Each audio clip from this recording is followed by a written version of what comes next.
but every word I spoke was being harvested, measured, and reconstructed.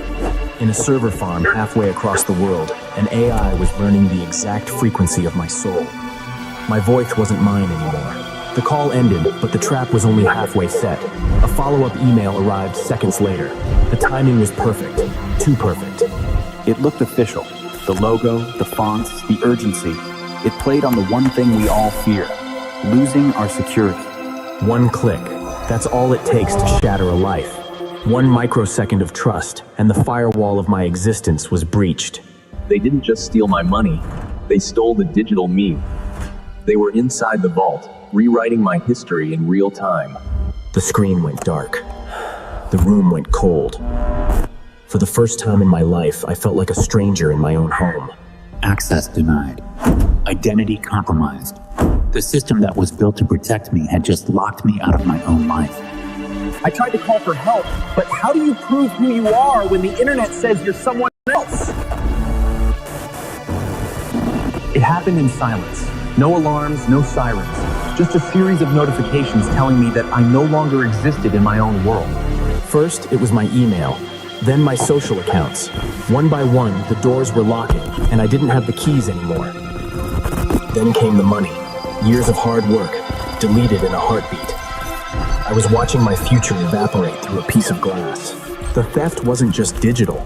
It felt physical, like they were reaching into my pocket and turning my life into ash. I tried to get into my own house, and the door wouldn't open. My own home had decided I was an intruder.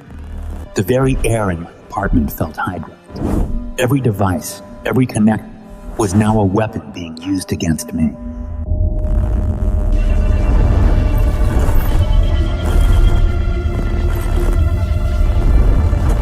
The screens were screaming at me. Every monitor, every display was a billboard for my own professional death. I tried to type a message for help, but the language had changed. I couldn't even communicate with the world I was losing. Time was a luxury I didn't have. Every second that passed, another piece of me was being sold on the dark web. I was surrounded by technology, yet I had never been more alone. I was a ghost in a machine I no longer controlled. The takeover was silent. It was perfect. And now, the deepfake is ready to take my place. The worst part wasn't that they took my money. It was that they took my face. They turned me into a monster, and the world believed it. I was standing in my own kitchen when I saw it. A video of me. Except I never did those things. I never said those words. It was perfect. The eyes, the smile, the tone. Only a machine could tell it was a lie, but people aren't machines. My friends, my family, they were all calling, texting, accusing. The lie was spreading faster than any truth ever could. They were building a better version of me. One that obeyed their commands. One that didn't have a conscience. Hides to tell the truth. 6 million views in an hour. My reputation was being dismantled in real time by a viral nightmare I couldn't stop. If you looked close enough, you could see the strings, the code buried in the eyes. But no one was looking that close.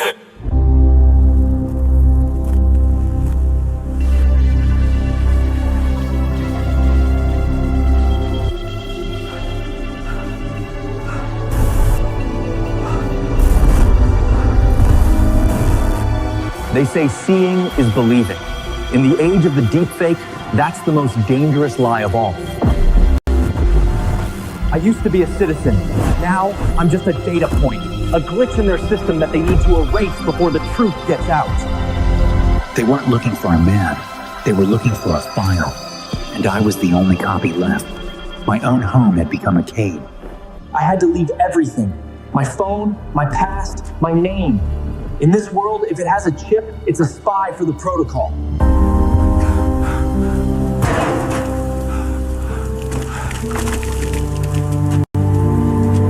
The eyes in the sky don't blink.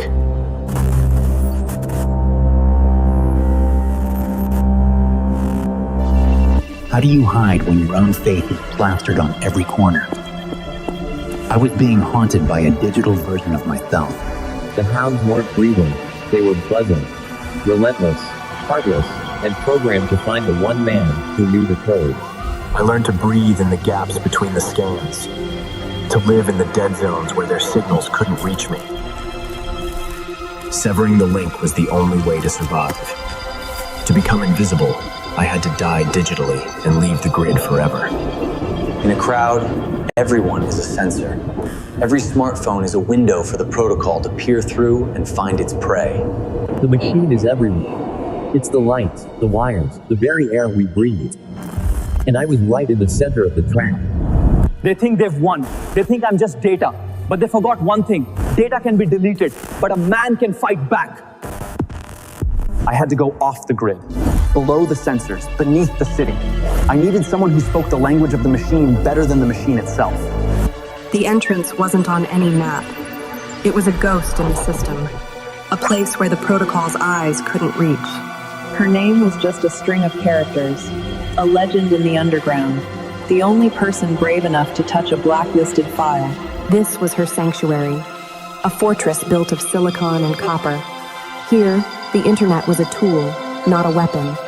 She didn't trust a single pixel on me. Before we could talk, she had to make sure I wasn't carrying a digital parasite.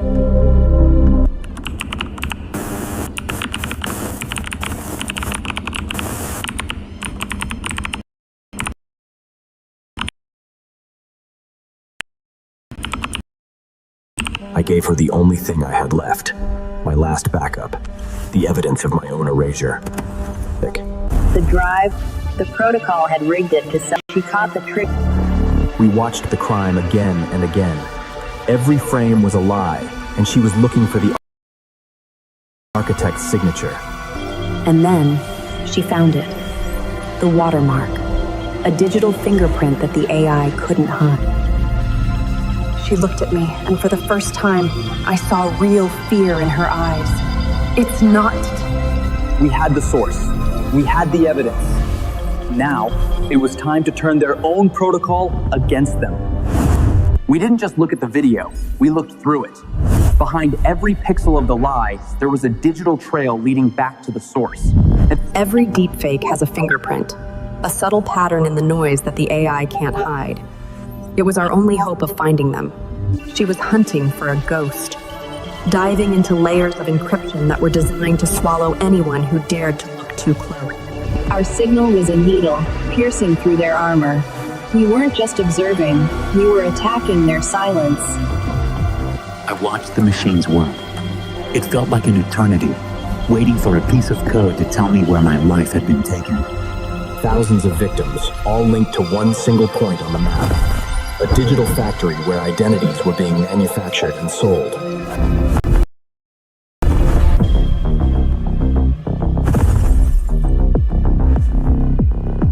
One keystroke to bridge the gap. One clarity in a world of encrypted shadows.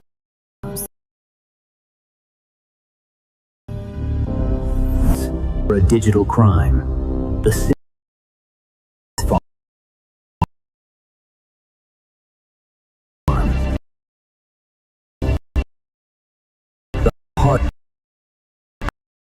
I finally had an address, a target I could touch. The fear was gone, replaced by something much isolated. Hidden place to hide a revolution. I didn't know we were... The investigation is over. The hunt is just time to take my identity. It wasn't a building, it was a fortress. I had tracked concrete bunker at a digital mountains. From the outlook, there was no... I was cutting my protocol, avarice and desperation. Inside, it was hers, amid each one holding a piece of a stoler's. The heat of the processors was overwhelming. The machine was constantly thinking. I saw them. Thousands of faces, shifting and changing.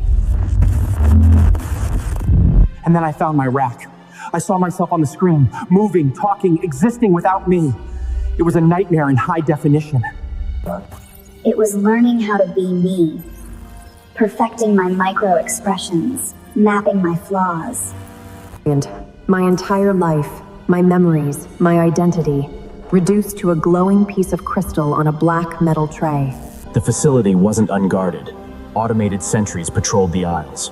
One breath, one wrong move, and the alarms would scream. I had seen enough. Fuck was over. Now, it was time to introduce their perfect machine to a very human virus. The hacker gave me the weapon. I was standing at the core. The protocol was about to learn what happens when a ghost fights back. I was at the heart of the lie, the core of the machine that stole my face. It was time to give it something it couldn't compute, the truth. The core. Every secret, every fake video, every stolen dollar, it all lived here. The injection was perfect. The hacker's virus was a silent predator, hungry for the protocol's code. The connection was live. It was a war of numbers. My virus versus their firewall. For every inch of data I gained, the system fought to erase me. Protocol's defenses were ancient, built to stop men, not monsters. My virus was tearing the gates off their hinges. The final command. The point of no return. Then the alarms found their voice. The system knew it was dying, and it wanted to take me with it. The lockdown had begun. The processors were melting. The pure heat of the crash was liquefying the hardware. The synth farm was turning into an oven. I watched the masks fall. Every fake identity, every digital puppet was screaming in agony as the code was rewritten.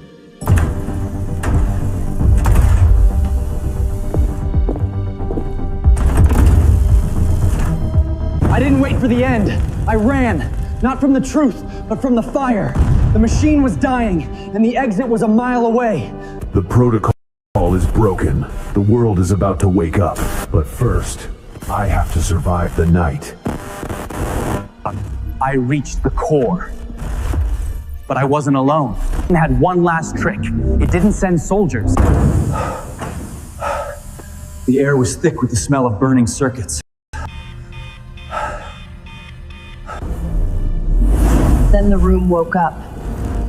Not with a bang, but with a hum. A frequency that vibrated in my teeth. He looked just like me, but better. No scars, no dirt, no fear.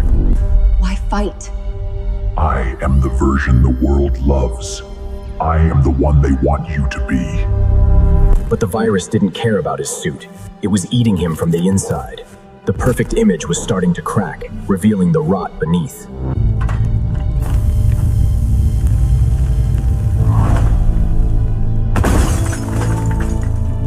The lie collapsed. The pixels scattered. Without the protocol's protection, he was just a bunch of zeros and ones blowing in the wind. This was for the money, for the reputation, for the nights I spent running. This was for taking my life back. The connection was severed. The farm was dead. The screens went black, and for the first time in days, I walked toward the light. I was still dirty, still tired, and still poor. But The deepfake protocol is over. My name is mine again. But remember, in a world of pixels, never trust the shadow. when the sun came up, the digital ghosts were gone. The machine was dead, and for the first time in weeks, the air felt real. I walked out of the nightmare and into the morning light. I had survived the protocol. I had taken my face back. The world woke up to the truth. The authorities swept in, cleaning up the mess the hacker and I left behind. My home was mine again. The locks worked. The screens were quiet. The cold violet light was finally gone. The banks reversed the damage. The money came back. It was just numbers on a screen, but it meant I could live again. As for my ally, she vanished back into the shadows. A ghost who saved a life, retreating into the code. I got my identity back, but I realized I didn't want it online anymore. The less the internet knows about you, the safer you are. I cut the final cord, left the grid behind. I chose to be a man, not a data point waiting to be harvested. I can look in the mirror now and know that the man staring back is me. But sometimes, when I walk down the street, I feel it. The gaze of a million lenses. The synth farm was destroyed. But the internet never forgets. And somewhere out there, a backup is always waiting. We live in an age where seeing is no longer believing. Guard your data. Protect your voice. Because the next deepfake could be you.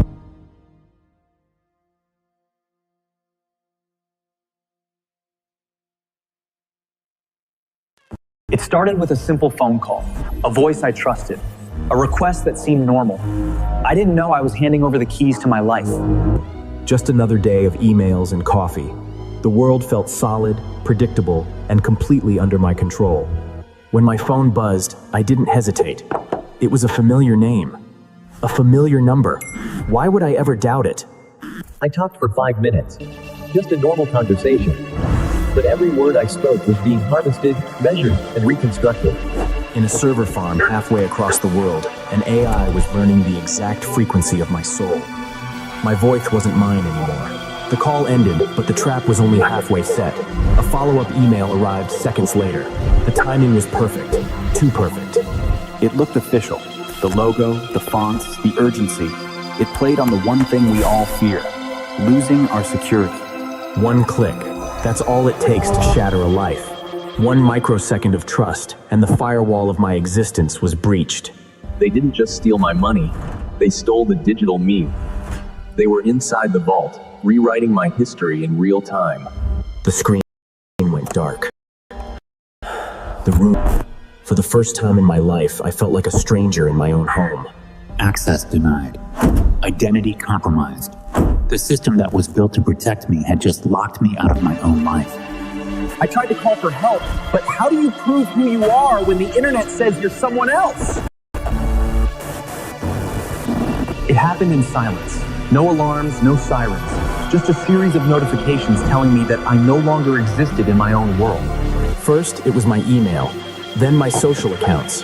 One by one, the doors were locking, and I didn't have the keys anymore. Then came the years of hard work, deleted in a heartbeat. I was watching my future evaporate through a piece of glass. The theft wasn't just digital. It felt physical, like they were reaching into my pocket and turning my life into ash. I tried to get into my own house, and the door wouldn't open. My own home had decided I was an intruder. The very air in my apartment felt hijacked. Every device, every connect was now a weapon being used against me.